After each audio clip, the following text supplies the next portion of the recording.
Bruxelles-Allemagne. Le prédicateur irakien Abu Walaa est jugé depuis mardi en tant qu'architecte présumé du recrutement du groupe djihadiste État islamique en Allemagne, un réseau dans lequel aurait notamment gravité l'assaillant du marché de Noël de Berlin.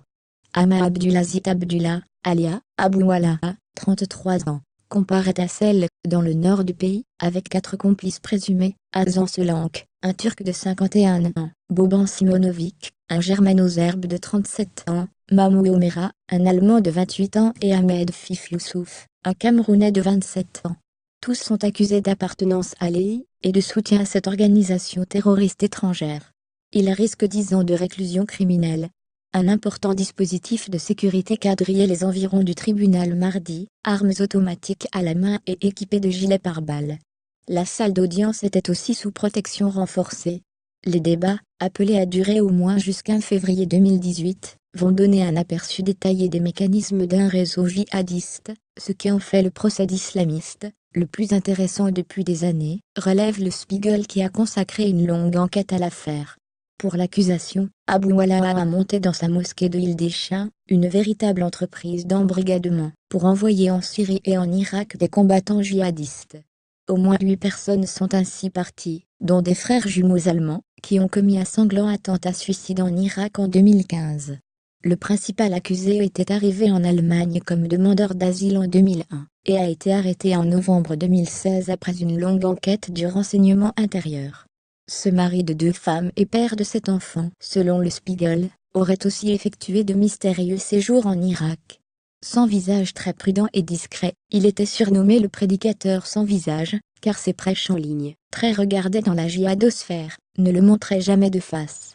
Avec ses complices, sa principale mission était selon l'accusation d'organiser la radicalisation de recrues, puis leur voyage vers les territoires de l'EI. Mais il aurait été aussi question, dans la mosquée, de plans d'attentats.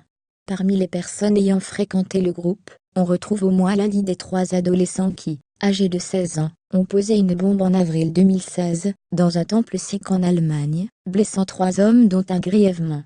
Tous ont été condamnés à des peines de prison ferme en mars 2017.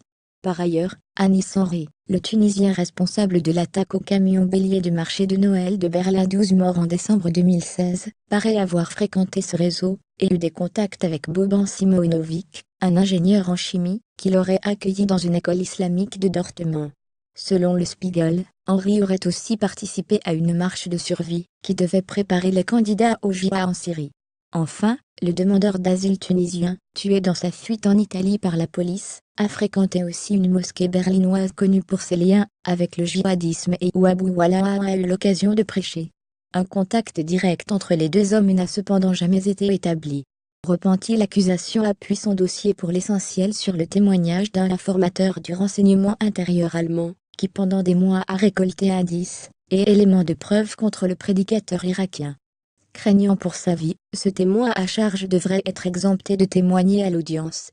Selon le Spiegel, l'autre informateur clé est un combattant djihadiste désabusé qui, de retour des territoires de l'EI, a accepté de coopérer et de raconter comment le réseau d'Abu Walaa l'a fait partir via Bruxelles et la Turquie.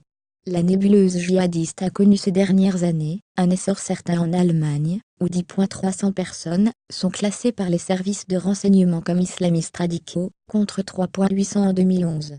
Environ 1,300 personnes sont considérées comme susceptibles de basculer dans la violence. Plusieurs centaines d'entre elles sont jugées dangereuses par les autorités, comme l'était Anis Henry. Celui-ci avait néanmoins échappé à la surveillance des policiers, en usant de multiples identités, et profitant du manque de coordination des différents services régionaux de police. Ailleurs, sur le web, contenu proposé par Taboola.